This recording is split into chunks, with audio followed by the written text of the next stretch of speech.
नमस्कार दोस्तों। जिला राजनीति में जब कोई नेता संगठन और जनता से जुड़कर काम करता है तो बदलाव अपने आप परिणाम सामने आते हैं। आज हमारे साथ ऐसी शख्सियत मौजूद है जिन्होंने संगठन को नई दिशा दी है।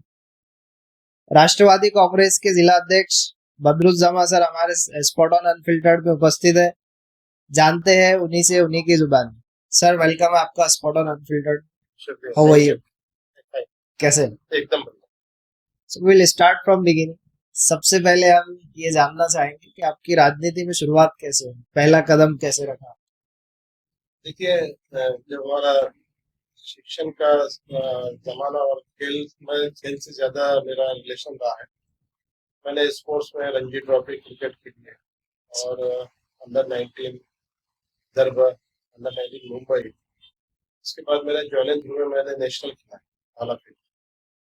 तो ये अपने जीवन में स्पोर्ट्स के बाद में क्या बाकी ये जो ये थी ऐसे समस्याएं, जो गांव की समस्याएं थी, छोटी मोटी समस्याएं जो मैं देखता था कि लोगों को, गरीब गुरबा लोग जो है उनको किस प्रकार से मदद करनी चाहिए।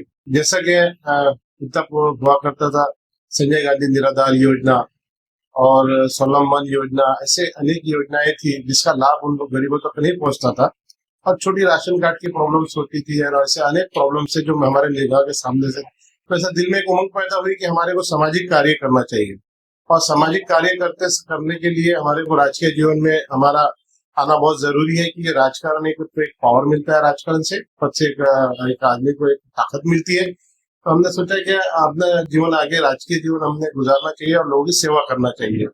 ये भावना रखकर मैं राजनीति में आया हूँ। और मेरे जितने भी काम आप देखेंगे आज तक, तो मैंने विश्वास नहीं रखा मोर्चों में, धरनों में, आंदोलन में या भाषणबाजी में। मैंने प्रैक्टिकली जहाँ पर कार्य करना है, पॉजिटिव तरीके से मैंने कार्य करने की कोशिश की और मैंने अनेक काम किए। जैसे राशन कार्ड अभियान मैंने एक शुरू किया था कि घर घर में राशन कार्ड हो और हर गरीब व्यक्ति को आसानी से अनाज मिले और उसकी योजना का उसका लाभ मिले। तो हमने पूरे जिले में, मेरा अभियान का नाम ही था कि घर घर में राशन कार्ड अभियान। हमने वो शुरू किया और शुरू करने के बाद हमें वो बहुत अच्छा प्रतिसाद मिला। आकोट से शुरू किया था, फिर मैंने बालापुर, पातुर, मुर्तुजापुर, बाधी टाकली, हर जिले में हमने वो कार्यक्रम का आयोजन किया और उससे लोगों को काफी फायदा पहुंचा और हमने हजारों की संख्या में राशन कार्ड बनाकर घर घर में राशन कार्ड युवा कांग्रेस का लेबल लगा कर दिया। राजनीति में शुरुआत से लेकर आज तक क्या क्या बदलाव आपने महसूस किए? राजनीति में जैसे जब मैंने आपको कहा है कि मैं सामाजिक कार्य को लेकर मैं ज्यादा मेरे को ये रहा है, तो मैंने देखा कि जब मैं युवा फील्ड में रहा, मैं पहले विद्यार्थी का मैं अध्यक्ष रहा NSUI का, उसके बाद मैं युवक कांग्रेस का अध्यक्ष रहा। उसके बाद एक जो परिवर्तन मेरे लाइफ में आया, कामगारों के मैंने देखा कि बहुत बड़ी समस्या है कामगारों के प्रति। दिन ब दिन उनके ऊपर जो अन्याय, अत्याचार और जो शोषण उनका होता है, तो उसको किस तरीके से उनको मदद करना चाहिए। उनके लिए कायदे तो बहुत सारे बने थे लेकिन वो इम्प्लीमेंट नहीं हो रहे थे। तो मैंने एक छोटा सा, मैं आपको कहना चाहूंगा कि सुरक्षा रक्षक एक ऐसा घटक है समाज का जो बेचारे कॉन्ट्रैक्ट बेसिस पे काम करते थे, जबकि कायदा है कि हाँ, जहाँ सुरक्षा रक्षक मंडल है वहां पर गवर्नमेंट के बोर्ड से, यानी सुरक्षा रक्षक बोर्ड से ही गवर्नमेंट के जितने भी आस्थापना है, यानी जितनी भी गवर्नमेंट के ऑफिसेस है, उन्होंने वहां से वो कामगारों को बुलाना चाहिए और वो कामगारों को वो माध्यम से लेना चाहिए। लेकिन होता ये था कि कॉन्ट्रैक्टर और अधिकारी के बीच में ये करके वो कॉन्ट्रैक्ट बेसिस के ऊपर उनको लिया जाता था और उनका इस प्रकार से उनके ऊपर शोषण होता था कि उनको मिनिमम वेजेस जो है तो 14,500 15,000 उस वक्त मिनिमम वेजेस था, जो कायदा है, उनको 5,000 रुपए पगार मिलती। जब मैंने देखा, मेरे पास में दीपावली के पहले कुछ हमारे लोग आए और उन्होंने कहा कि दीपावली 4 दिन बाकी है और कॉन्ट्रैक्टर ने हमें 4 महीने की पेमेंट नहीं दी, पगार नहीं दिया। तो मुझे कायदे का अभ्यास था, मैं कामगार कल्याण मंडल का डायरेक्टर था, तो मैंने सोचा कि अब यहाँ से हमें हमारे सामाजिक जीवन की शुरुआत करना चाहिए और इन लोगों की अपने को मदद करना चाहिए। तो मेरे परिवर्तन आया मेरे लाइफ में।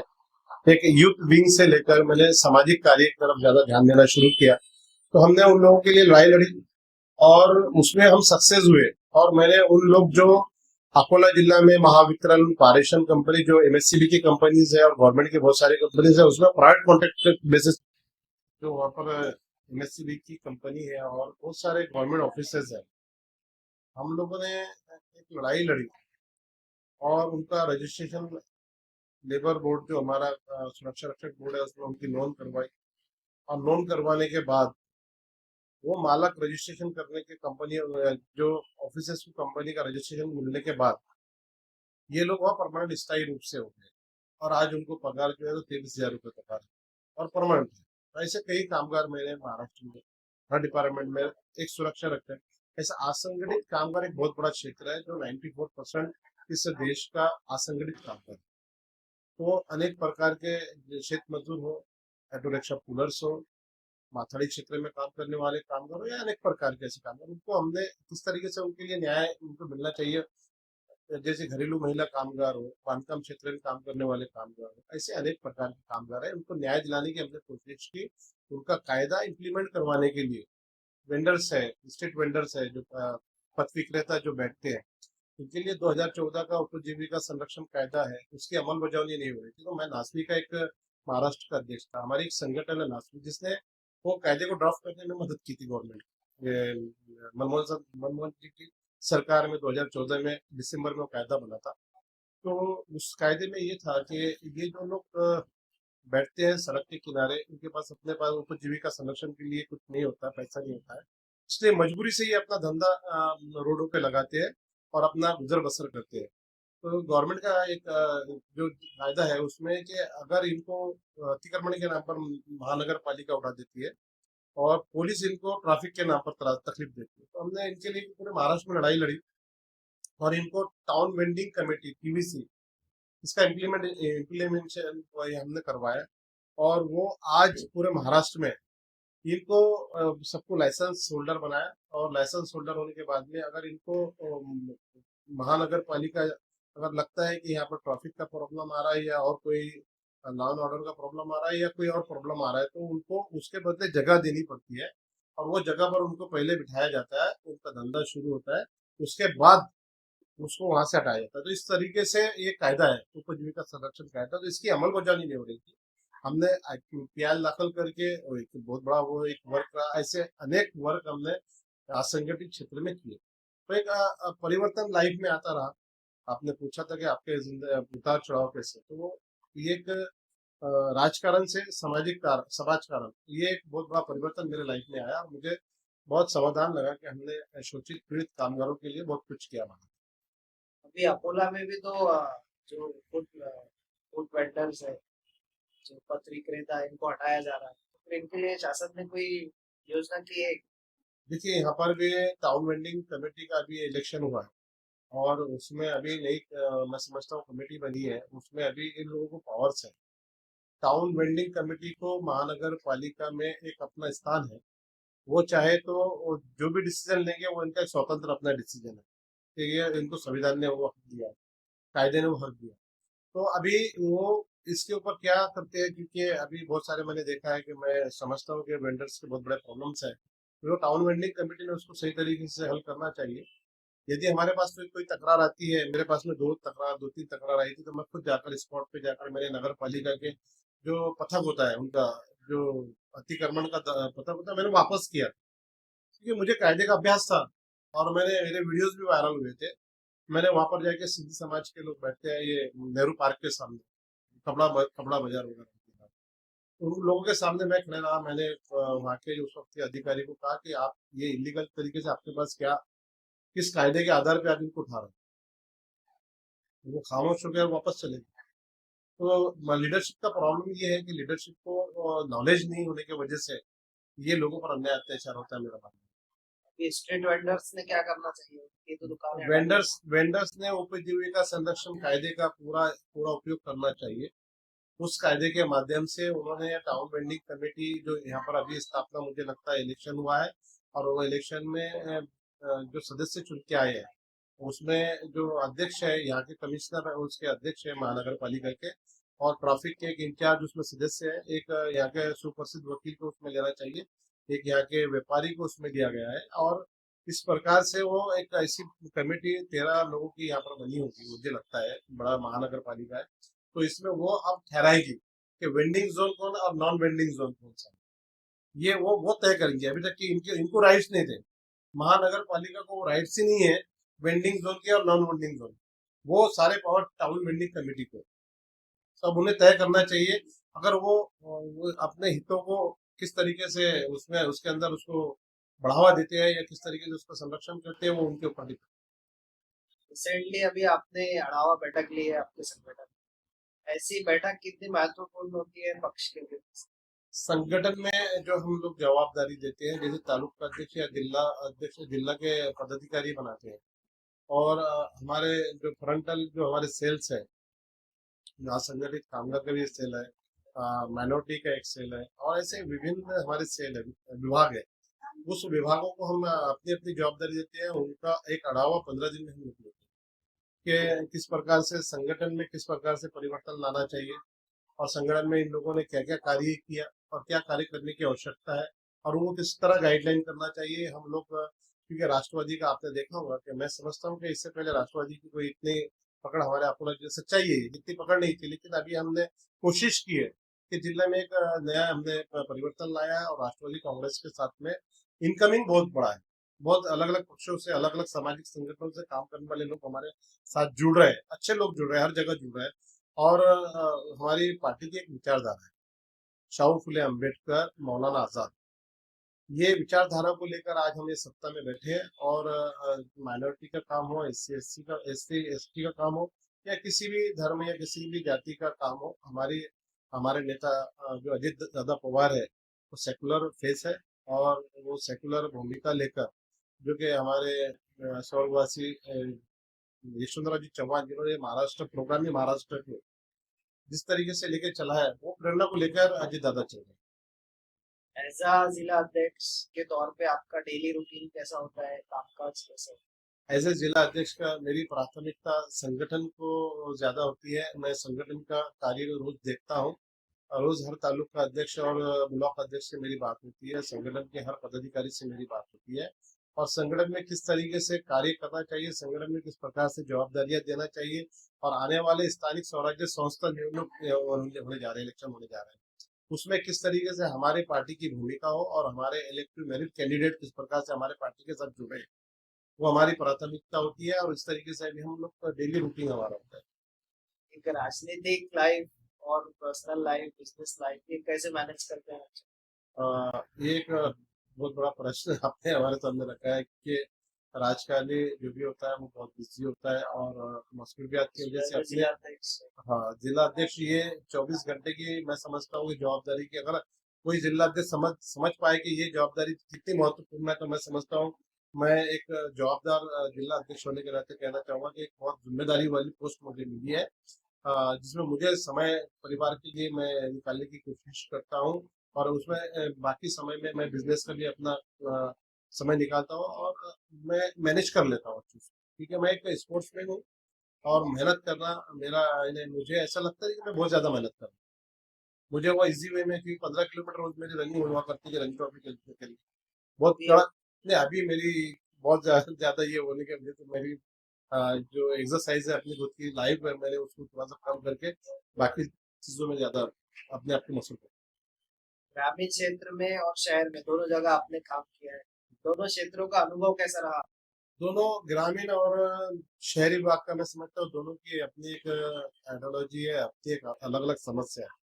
ग्रामीण भाग की काश्तकारों की बहुत बड़ी समस्या है, किसान एक बहुत बड़ा वर्ग ग्रामीण विभाग में आता है, मजदूर आता है, बेरोजगार, वहां पर भी एक ऐसी समझ बेरोजगारों की बेरोजगार की समस्या है। लेकिन शहरी विभाग जो है वो उद्योग और बेरोजगार और डेवलपमेंट की तरफ ज्यादा शहरी विभाग में ज्यादा ये होता है। तो मैं समझता हूँ दोनों की अपनी अलग अलग समस्या है, शहरी विभाग की अलग समस्या है और ग्रामीण विभाग की अलग समस्या है।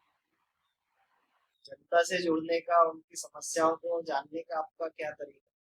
देखिए, हमारा जनता से जुड़ने की हमारा बहुत बड़ा जो नेटवर्क है वो है हमारी संगठन। हमारी संगठन में हमने हर हर विंग तैयार किया है। हमने कामगारों के लिए असंगठित कामगार हमारी एक विंग है, हमारी अल्पसंख्यक की अगर समस्या है तो अल्पसंख्यक विभाग हमारे पास है।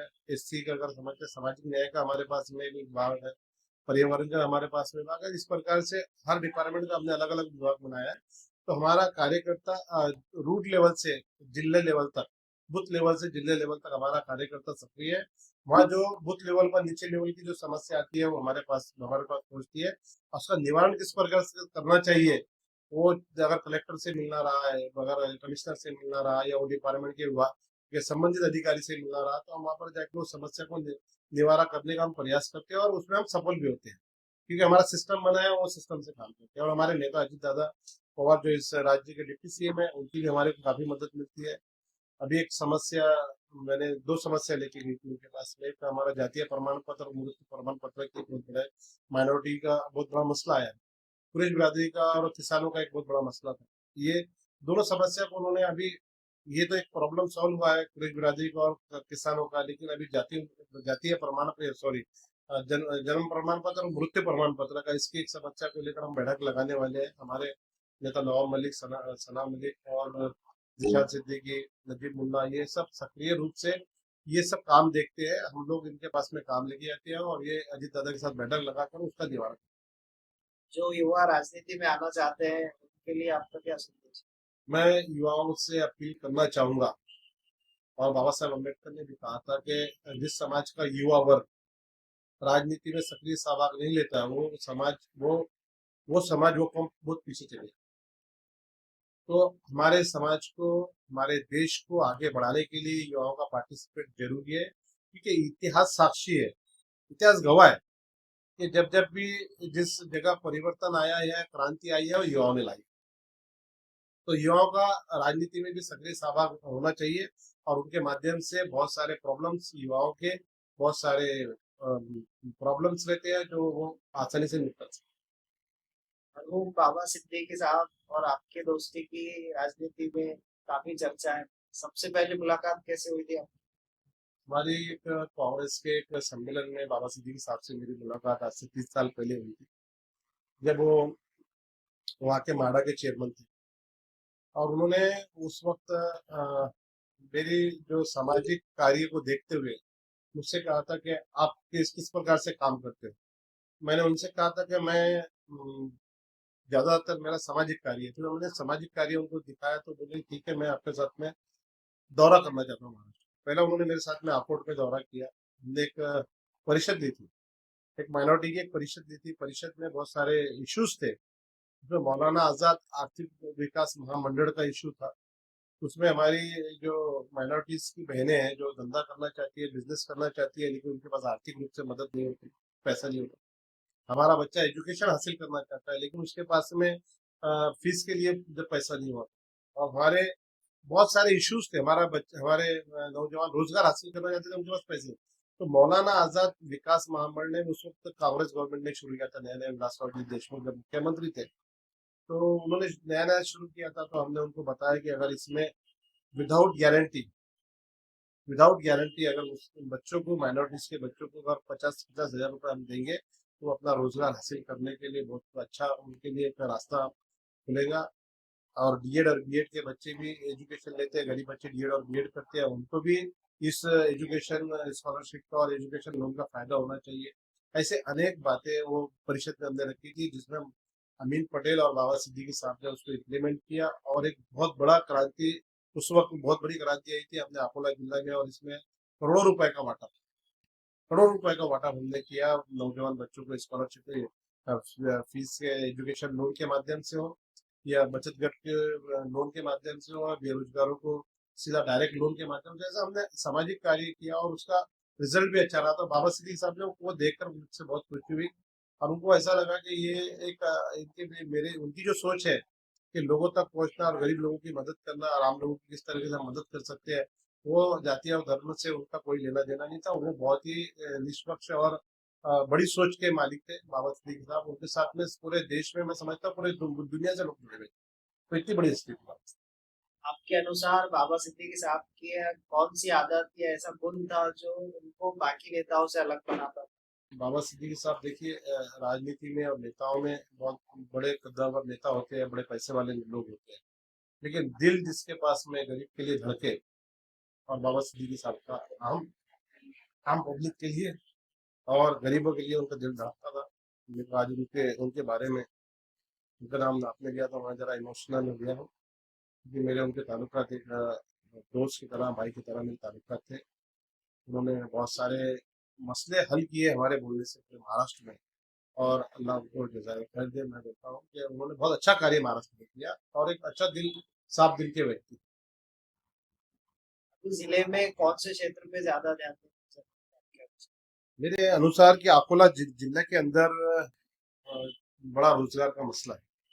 उद्योग ज्यादा से ज्यादा उद्योग आना चाहिए यहाँ पर। जिस तरह हमारे वहाँ पर खेती एक बहुत बड़ा बिजनेस है, बहुत बड़े पैमाने पर खेती, कपास का, कॉटन का बहुत बड़ा हमारे वहाँ पर कारोबार है। तो इसलिए यहाँ पर टेक्सटाइल का हब होना चाहिए, और इंडस्ट्री बड़े पैमाने पर आना चाहिए। इससे यहाँ के नौजवान जो मुंबई, पुणे, बेंगलोर और बाकी जगह अदर कंट्रीज में जाते हैं, तो हमारे यहाँ लोकल में ही हमारा इतना बड़ा रोजगार हमारा खड़ा हो सकता है। ये लीडरशिप की कमजोरी मैं समझता हूँ। लीडरशिप ने इस पर ध्यान देना चाहिए, और मैं समझता हूँ कि अगर ध्यान दे लीडरशिप, तो गवर्नमेंट उसके लिए पहल करने के लिए आगे बढ़ सकती आने वाले सालों में पक्ष के लिए और शहर के लिए आपकी क्या नई पहल होगी? है। अगर मुझे मौका मिलता है तो मैंने आपको कहा कि रोजगार एक बहुत बड़ा इशू है, और जनता की समस्या है बहुत सारी, जो एजुकेशनल है, और बाकी बाकी और सारी बहुत सारी विविध मंडल है जिसके माध्यम से जनता को लाभ दिया जा सकता है। गवर्नमेंट की बहुत सारी योजनाएं है जिससे जनता को लाभ पहुंचाया जा सकता है। अगर आपको मौका मिले तो हम ये चीजें जनता तक पहुंचाने की कोशिश करेंगे, और निश्चित रूप से इसमें अगर नियत साफ हो तो अच्छे मिसालें हैं बहुत सारे, हमने देखे हैं बहुत सारे लीडर्स देखे हैं, उनके मतदार संघ देखे हैं, उनके जिले देखे हैं, उन्होंने नया परिवर्तन जिलों में लाया है अलग अलग क्षेत्र में। हमारे यहाँ पर भी आ सकता है। हमारे लीडरशिप की कमी की वजह से बैड लक ऐसे है कि हमारे यहाँ लीडरशिप, मैं समझता हूँ कि सिर्फ 5 साल में वोट लेने के लिए लीडरशिप होती है, या तो फिर जात के नाम पर वोट लिया जाता है, या तो समाज के नाम पर वोट लिया जाता है, या तो फिर किसी ऐसा इशू के ऊपर धार्मिक भावना भड़काकर इशू वोट लिया जाता है। तो हमारे जिले में भी ये परिवर्तन आना चाहिए, और काम करने वाले व्यक्तियों को आगे आने की जरूरत है। मैं समझता अगर आपको एक दिन के लिए महाराष्ट्र का सीएम बना दिया जाए तो सबसे पहला काम आप क्या करें? हूँ अगर मुझे एक दिन का सीएम बना दिया जाए तो काम तो महाराष्ट्र में बहुत है, लेकिन ये जो देश के अंदर जो भ्रष्टाचार है, हमारे राज्य के अंदर जो भ्रष्टाचार है, और जिसके कारण दीमक लगी है हमारे इस विकास पर, तो इस पर नियंत्रण रखने के लिए निश्चित रूप से मैं लगाम लगाने की कोशिश करूंगा। और ये रोजगार का जो मैंने कहा कि रोजगार किस तरह युवाओं को मिलता है, और किस तरह कायदे बनने के बाद भी लोगों को वो कायदे का इम्प्लीमेंट नहीं होता है, उनको उसका लाभ नहीं मिलता है, तो कोशिश करूंगा कि एक दिन के अंदर वो सब निपटारा मैं कर सकूं 24 घंटे में। लेकिन वो तो मुमकिन है नहीं, इतना तो मुमकिन नहीं हो सकता। बोला आपकी नजर में क्या है, क्या देखना चाहते हैं आप? अकोला में मैं देखना चाहता हूँ कि यहाँ पर अकोला जिला के अंदर भाईचारा निर्माण, हर इंसान एक दूसरे के साथ में व्यवहार करे, बिजनेस करे, और हमारे अकोला को आगे बढ़ाने के लिए हर व्यक्ति आगे आए, और हमारा अकोला खुशहाल रहे। बस इससे ज्यादा और क्या हमारी ख्वाहिश ये है कि हम सब मिलकर काम करें। जिस तरह हमारे पुरखों ने इस देश को आजादी दिलाने के लिए सब मिलकर एकजुट होकर इस देश को आजादी दिलाई, और हम उसमें कामयाब हुए, इसी तरह इस अकोला के अंदर हम सब मिलकर इसको विकास के लिए, अभी तो विकास की जरूरत है, हम विकास के लिए आगे बढ़े, यही मेरी सबसे गुजारिश है। आपकी सरकार की अगले 5 सालों के लिए क्या योजनाएं हैं स्पेशली फॉर अकोला? तो सरकार की योजनाएं हर बार अपने यहाँ के लोकल लीडरशिप के ऊपर होती है कि लोकल लीडरशिप की क्या डिमांड है।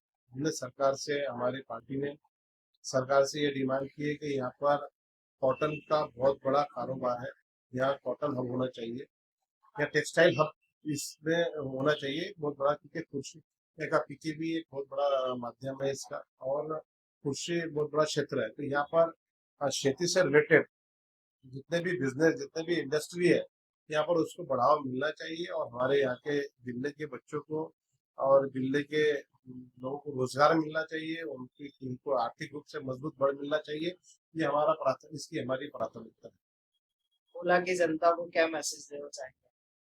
मैं अकोला की जनता को यही मैसेज देना चाहूंगा कि ये सरकार में जिस प्रकार से जो काम हो रहा है, और मैं जनता को ये कहना चाहूंगा कि शाहू फुले अम्बेडकर, मौलाना आजाद, इनकी जो विचारधारा है, सभी जाति धर्मों को साथ में लेके चलने, मेरा ज्यादा जोर इस पर रहा है।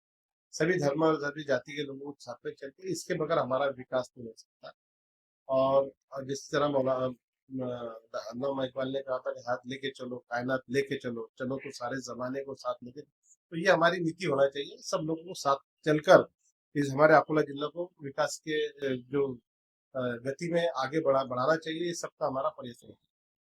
स्पॉट ऑन अनफिल्टर्ड के बारे में क्या कहना चाहिए? मुझे बड़ी खुशी हुई कि युवाओं ने एक बड़ा अच्छा ये शुरू किया, और मुझे यहाँ पर आने का अवसर आपके माध्यम से मिला, और आपके माध्यम से मैं बाकी लोगों तक भी कहना चाहूँगा कि एक बहुत अच्छा कार्य आप लोग कर रहे हैं, और आपके कार्य को मेरी शुभकामनाएं है, और आपका ये स्पॉट फील्ड आगे बढ़े और ये तरक्की करे, ये मेरी आपके साथ शुभकामनाएं। Thank you.